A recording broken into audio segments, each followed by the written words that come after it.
Leviticus chapter 10 verse 1 to 20. At si Nadab at si Abiyo ng mga anak ni Aaron ay kumuha ng bawat isa sa kanila ng kanya-kanyang suban at sinidlan nila ng apoy at pinatungan ng kamangyan at sila'y naghandog sa harap ng Panginoon ng ibang apoy na hindi inuutos niya sa kanila. At sa harap ng Panginoon ay may lumabas na apoy at sinupok sila at namatay sila sa harap ng Panginoon. Nang magkagayoy, sinabi ni Moses kay Aaron, ito ang sinalita ng Panginoon na sinasabi, ako'y babanalin na mga lumalapit sa akin at sa harap ng buong bayan ay luluwalhatiin ako at si Aaron ay hindi umimik. At tinawag ni Moses si Misael at si Elsaphan na mga anak ni Uziel na amain ni Aaron. At sa kanila'y sinabi, magsilapit kayo, ilabas ninyo ang inyong mga kapatid sa kampamento mula sa harap ng santuaryo. Sa gayo lumapit sila at kanilang binuhat sa kanilang mga kasuotan na inilabas sa kampamento gaya ng sinabi ng Moses. At sinabi ng Moses kay Aaron at kay Eleazar at kay Itamar na kanyang mga anak, huwag ninyong ilugay ang buhok ng inyong ulo o hapakin man ninyo ang inyong bihisan upang huwag kayong mamamatay at nang siya'y huwag magalit laban sa buong kapisanan kundi ang inyong mga kapatid, ang buong sangbahayan ng Israel ay tumaghoy sa apoy na pinapag-alab ng Panginoon.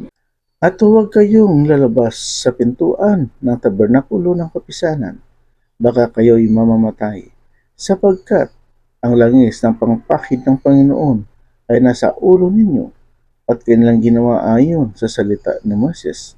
At sinalita ng Panginoon kay Aaron na sinasabi, huwag iinom ng alak o na matapang na inumin man, ikaw o ang iyong mga anak man, pagka kayo'y papasok sa tabernakulo ng kapisanan, upang kayo'y huwag mamatay.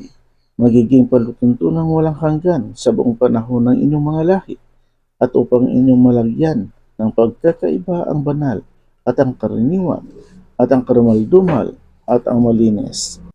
At upang inyong maituro sa mga anak ng Israel ang lahat ng mga pagkalutuntunang sa kanila'y sinalita ng Panginoon sa pamamagitan ni Moses at sinalita ni Moses kay Aaron at kay Eleazar at kay Itamar na mga natitira niyang anak.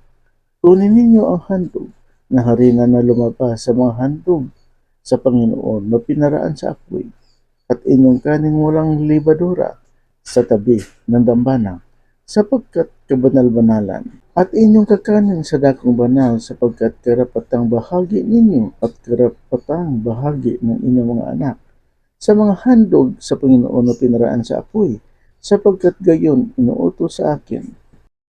At ang dibdib na inalog at ang hita na itinaas ay kakanin ninyo sa dakong malinis. Kakanin mo at ng iyong mga anak na lalaki at babae na kasama mo, sapagkat yamang karapatang bahagi mo at karapatang bahagi ng inyong mga anak na ibinigay sa inyo sa mga hain ng mga anak na Israel. Ang hita at itinaas at ang dibdib na inalog ay kanilang dadalhin na kalakip na mga handog na pinaraan sa apoy na mga taba upang alugin na pinakahandog na inalog sa harap ng Panginoon at papapasa iyo at sa iyong mga anak na kasama mo na karapatang bahagi ninyo magpakailanman gaya ng inuutos ng Panginoon. At hinanap ni Moses na buong sikap ang kambing na handog dahil sa kasalanan. At narito, sinunog at nagalit kay Eleazar at kay Itamar na mga anak ni Aaron na natira na sinasabi, bakit hindi ninyo kinain ang handog dahil sa kasalanan? Sa dakong santuaryo, yamang kabanal-banalang bagay at sa inyo ibinigay upang dalhin ang kasamaan ng kapisanan na itinubos sa kanila sa harap ng Panginoon. Narito hindi ipinasok ang dugo niyaon sa loob ng santuaryo. Nararapat sana ninyong kanin sa santuaryo gaya ng inutos ko. At sinalita ni Aaron kay Moises, narito kanilang inihandog ng araw na ito, ang kanilang handog dahil sa kasalanan, at ang kanilang handog na susunugin, sa harap ng Panginoon. At sa akin ay nangyari ang mga ganyang bagay na gaya ng mga ito. At kung ako'y nga'y nakakain ng handog dahil sa kasalanan ngayon, kalulugdan ba kaya ako ng Panginoon? At nang marinig ni Moses ay nakalugod sa kanyang paningin. Amen, Lord. Please subscribe, like, and share. Salamat. God bless.